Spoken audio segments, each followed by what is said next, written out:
Hi crafters!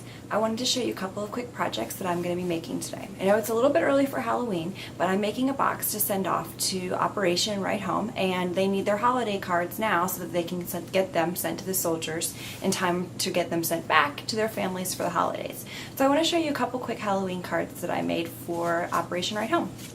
The first one is a cute little pumpkin from A Child's Year. I used the Cricut markers and some ribbon that I got on sale at Michael's. The second one is an adorable little ghost, and this is from Paper Doll Dress Up. So let's go ahead and get started. Alright, the first one we're going to do today is the one with the little pumpkin. You can see that I've got all my supplies cut. I'm just going to make a very simple, classic, easy A2 card. So for the base of my card, I've taken a piece of cream colored cardstock that was 8.5 by 11, the standard size, and I've cut it in half. So this is 5.5 by 8.5. So we're going to go ahead and take that and fold it in half. Just like that. I'm going to run a bone folder over that real quick for my toolkit, just to give it a nice sharp crease. The next thing we're going to do is we are going to go ahead and put down our yellow, but before we do that, I do want to add a piece of ribbon. So we're going to, this ribbon's cut at probably about 6 inches. Yeah, probably about 6 inches, maybe 6.5, just kind of depends. I kind of eyeballed it, I just laid it down and snipped it from the side. So let me grab some tape and we'll get that on there. Okay, so this is just simple. This is just simple Scotch tape, one-sided. I think I got this at a dollar store.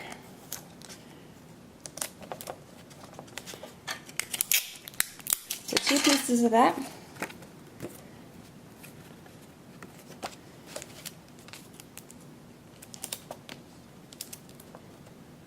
Alright. And this yellow piece of cardstock, marigold color, is cut at 4 inches and 5.25, I believe.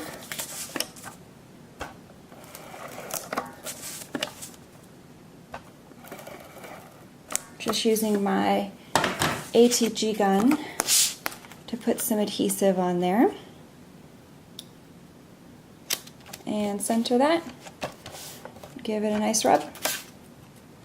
And since my ribbon already has Trick or Treat written on it, I am not going to stamp anything on this.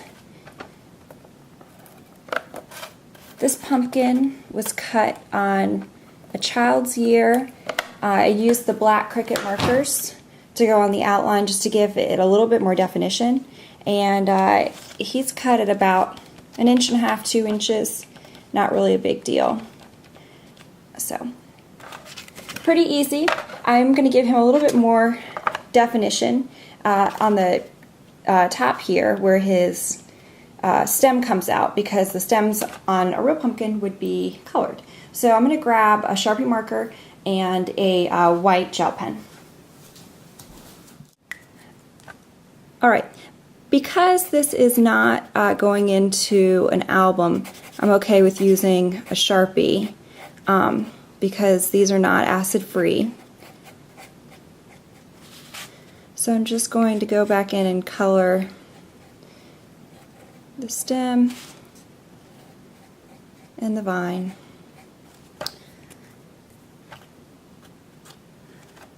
I recommend that you color this before you put it on there, unlike what I just did, so that if you do have a mistake and you go off the edge a little bit, it won't get on your card.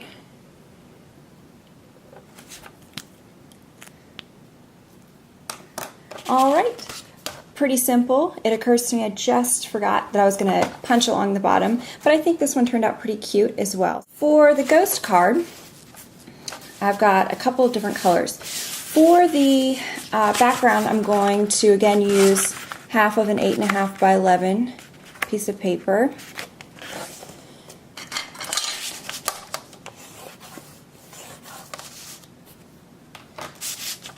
right, now if you're sending cards to Operation Right Home, if you're using a dark background, they request that you put in a lighter color on the inside because a lot of the soldiers don't have access to white colored pens. So I've cut a small piece of cream color to put on the inside here, and this is 4 inches by about 5 1/4.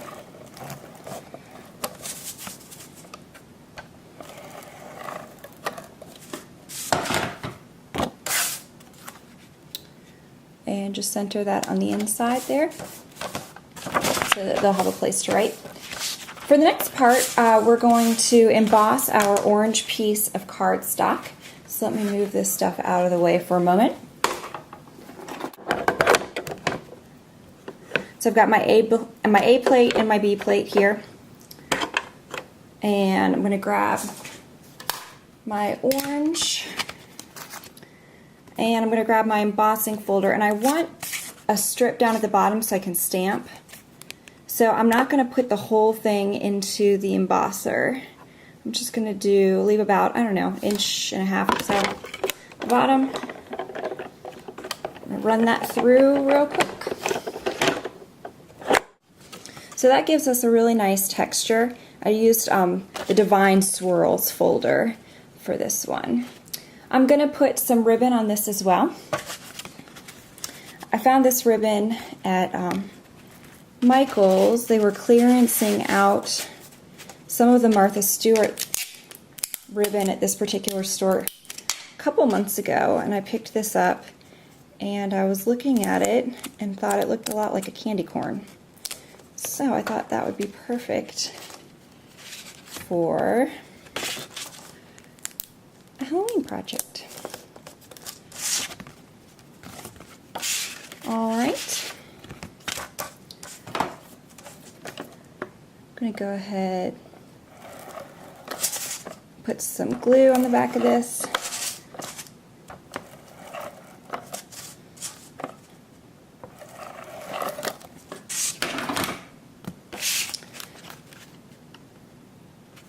And this ghost is from Paper Doll Dress Up.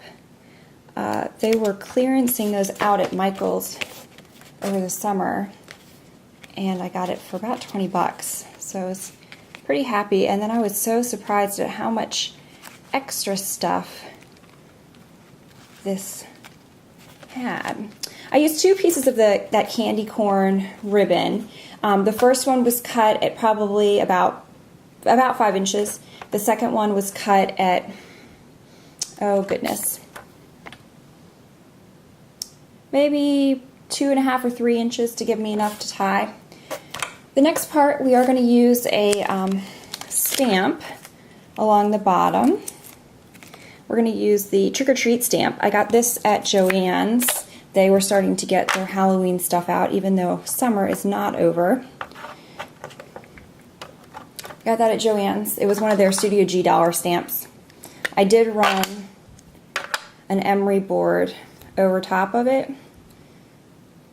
just to help it stamp a little bit better.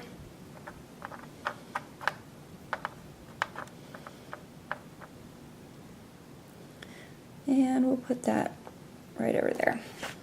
Trick or Treat, very cute. Alright, let's get our ghost on here. I used the markers to outline him as well. And I think that really helped to bring out all the details of his eyes and his little mouth. Get him stuck on there. Perfect.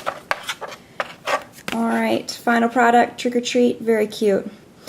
Well, I hope you guys have a good day and that this inspires you to get some of your holiday stuff done in advance. Have a good one and happy crafting!